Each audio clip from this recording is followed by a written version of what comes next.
Assalamualaikum warahmatullahi wabarakatuh. Kami dari kelompok 8 yang beranggotakan, yang pertama ada saya Dian Eka Purwanti, yang kedua ada Devis Elmanda.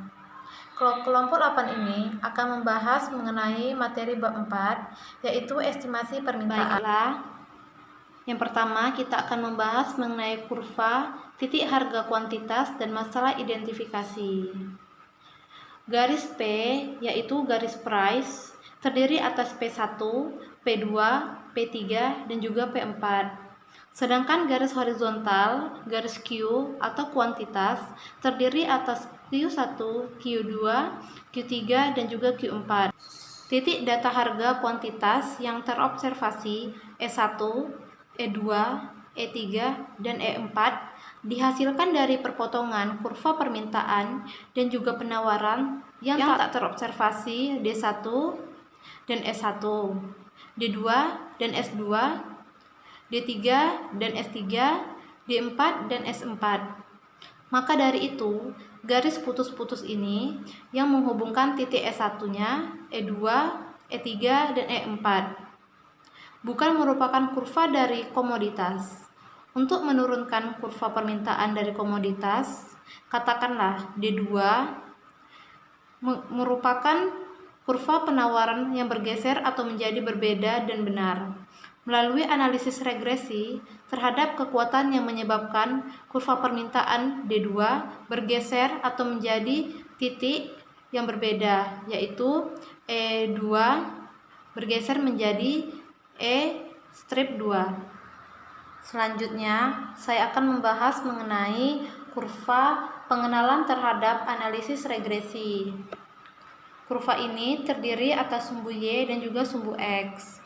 Sumbu Y yaitu melambangkan penerimaan penjualan dalam jutaan dolar. Sumbu X melambangkan pengeluaran iklan dalam jutaan dolar. Sumbu Y terdiri dari 40, 45, 50, 55, dan 60. Sumbu Y terdiri dari 9, 10, 11, 12, 13, 14, dan juga 15. Jadi, pada titik 9,40 didapat dari pengeluaran iklan sebanyak 9 juta dolar yang menghasilkan penerimaan penjualan sebanyak 40 juta dolar. Jadilah titik 9,40.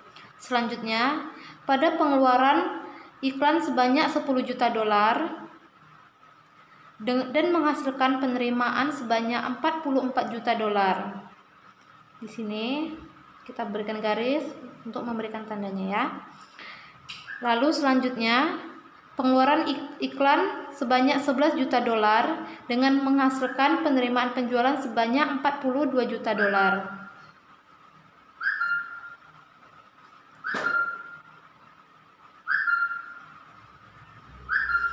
Lalu titik 12,46 didapat dari 12 juta dolar pengeluaran iklan yang menghasilkan 46 juta dolar penerimaan penjualannya. Begitu seterusnya sampai titik yang paling atas. Yang ini 11 juta dolar dan menghasilkan 48 di sini. Selanjutnya juga 12,56 juta dolar. Begini. Lalu ini juga. Ini saya kasih garis supaya teman-teman bisa tahu angka-angkanya. Selanjutnya lagi 14,56. Aku adu miring di sini. Lanjut. Ini ya, sampai tahun yang ke-10 sesuai dengan tabel yang ada di PPT. Oke.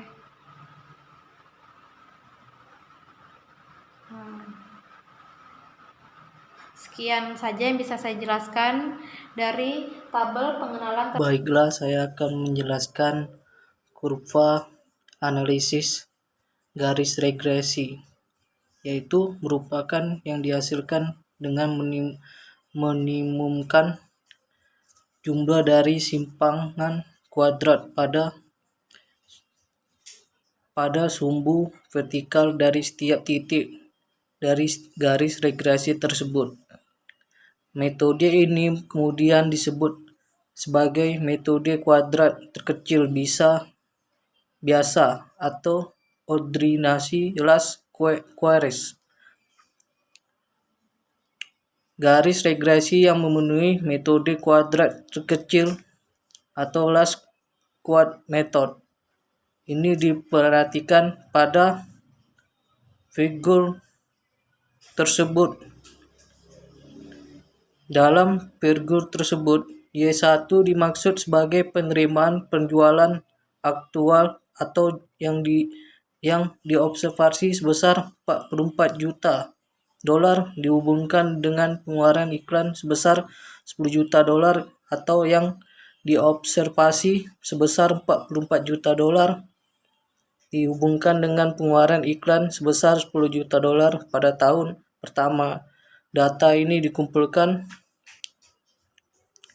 Nilai Y1 dibaca Y topis sub 1 menunjukkan penerimaan penjualan yang diperoleh dari estimasi garis regresi untuk pengeluaran iklan sebesar 10 juta dolar pada tahun pertama. Simbol E1 dalam gambar simpang pada sumbu vertikal atau galat penerimaan penjualan aktual atau hasil observasi dari penerimaan penjualan yang diperoleh dari estimasi garis regresi pada tahun pertama. Dan vertikal keempat yaitu variasi total yang bisa dijelaskan yang tidak bisa dijelaskan. Variasi total pada variabel terikat. Vertikal YT min Y pangkat 2 sama dengan variasi yang dapat dijelaskan, yaitu vertikal YT min Y pangkat 2 ditambah variasi yang tidak dapat dijelaskan atau residual. Vertikal YT min Y pangkat 2 untuk observasi X13 Y sama dengan 58, YT min Y sama dengan 58 kurang 50 sama dengan 8 kurang 8, YT kurang Y sama dengan 53,49 kurang 50 sama dengan 3,49 dan YT min YT sama dengan 4,51, YT sama dengan 53,49 adalah nilai estimasi dari Y untuk X sama dengan 13 pada kolom 4 di tabel 4 sampai dengan 4. Terakhir yaitu kurva pola gangguan heteroskedastis dan autokorelasi, yaitu bagian A menunjukkan gangguan heteroskedastik di mana ukuran dari galat atau residual meningkat sejalan dengan ukuran dari nilai X. Bagian B menunjukkan pola yang berlawanan dari gangguan heteroskedastik yang tidak begitu umum. Bagian C memperlihatkan autokorelasi positif atau galat yang positif atau negatif dalam suatu periode diikuti oleh galat lainnya yang positif atau negatif secara berturut-turut pada periode berikutnya. Bagian D menunjukkan autokorelasi yang negatif atau yang tidak begitu umum. Sekian dari kelompok kami. Terima kasih.